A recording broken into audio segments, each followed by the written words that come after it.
नमस्कार साथियों, एक बार फिर से आप लोगों का ब्रेन बॉक्स क्लासेस अवसर में स्वागत है। आज जो टाइप होने वाला है प्रतिशत का जो पहला टाइप है, देखिएगा क्या क्या है क्वेश्चन।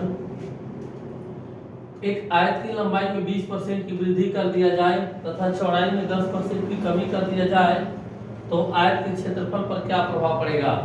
लंबाई और चौड़ाई दो दिया है, तो लंबाई में कह रहा है कि 20% का वृद्धि और चौड़ाई में 10% का कमी कर दिया जा रहा है, तो कह रहा है कि उसके आयत के क्षेत्रफल पर क्या प्रभाव पड़ेगा। तो चलिए देखिएगा, यहाँ होता है आयत का क्षेत्रफल बराबर होता है लंबाई और इंटू चौड़ाई, यही होता है। तो कह रहा है कि लंबाई में 20% की वृद्धि कर दिया जाए, तो लंबाई में 20% का वृद्धि मान होता है आपका 1.2, ठीक है।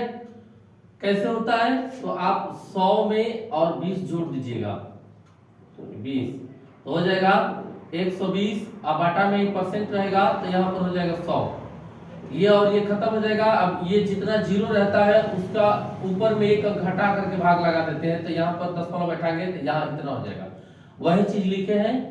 तो 1.2 हो जाएगा। और चौड़ाई में कह रहा है कि 10% की कमी, तो फिर यहाँ पर 100 में से आप 10 घटा दीजिए तो क्या हो जाएगा, ये 90/100, ये जीरो से जीरो खत्म। अब ये एगो जीरो बच गया तो एक अंक घटा करके बैठाइए दशमलव, यहाँ पर ये हो जाएगा 0.9, तो ये लिख दीजिए 0.9।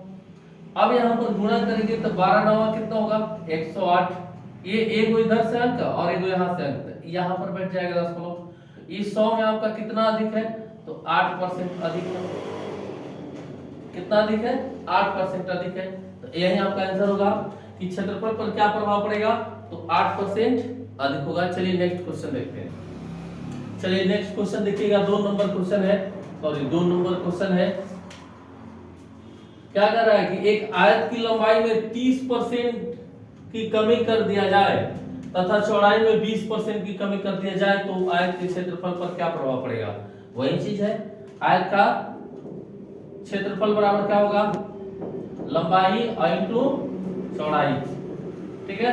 अब यहाँ पर 30% की कमी कर रहा है, लंबाई में 30% की कमी कर दे रहा है, तो 100 में से आप 30 घटाइएगा तो 70 यानी 0.7, और चौड़ाई में 20% की वृद्धि कर रहा है, तो 100 में 20 जोड़िएगा तो 120 यानी 1.2, 12 7 84 होगा। एक दशमलव अब इधर से एगो और यहाँ से एगो, तो 2 अंक के बाद एक यहाँ पर होगा। अब इस 100 में कितना कम है, 100 में कितना कम है, तो क्या हो जाएगा 6 और 8 16, हाँ ठीक है, 16% की कमी, 16% की कमी। चलिए नेक्स्ट क्वेश्चन देखते हैं।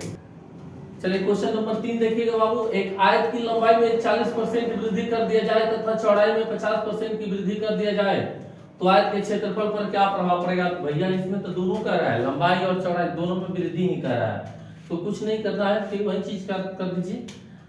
आयत का क्षेत्रफल बराबर होता है लंबाई और इंटू चौड़ाई, ठीक है। अब कह रहा है कि लंबाई में 40% की वृद्धि, तो 100 में 40 जोड़िएगा तो 140 यानी 1.4, और चौड़ाई में 50% की वृद्धि मतलब कि 150 हो जाएगा तो 1.5।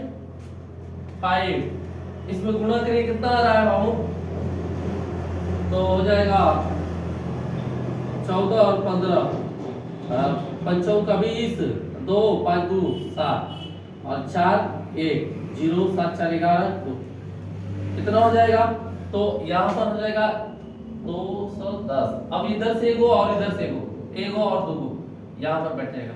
अब ये आपका 100 में कितना अधिक है, तो 110 अधिक है, 110% की वृद्धि होगा, यही तो होगा आंसर। चलिए नेक्स्ट क्वेश्चन देखते हैं। चलिए नेक्स्ट क्वेश्चन 4 नंबर देखिएगा।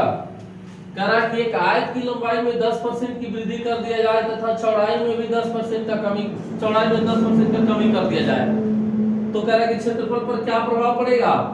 तो वही चीज है ना, फिर लिखिए आयत का क्षेत्रफल बराबर क्या होता है भैया, लंबाई और इंटू चौड़ाई, ठीक है। अब लंबाई में कह रहा है 10% की वृद्धि, तो 1/1, और चौड़ाई में 10% की कमी, तो 0.9। तो 1199, यहाँ दशमलव बैठेगा ना, तो 100 में कितना कम है, 1% की कमी लिख दीजिएगा। कमी 1% की कमी है। चलिए आज का ये मेरा पहला टाइप का 4 क्वेश्चन कंप्लीट हो गया। और ये मेरा वीडियो अच्छा लगेगा तो आप लोग एक बार लाइक और सब्सक्राइब जरूर करते चलेंगे, और अपने सब दोस्तों के साथ शेयर जरूर करते चलेंगे। और फिर मिलते हैं नेक्स्ट वीडियो में, तब तक के लिए धन्यवाद।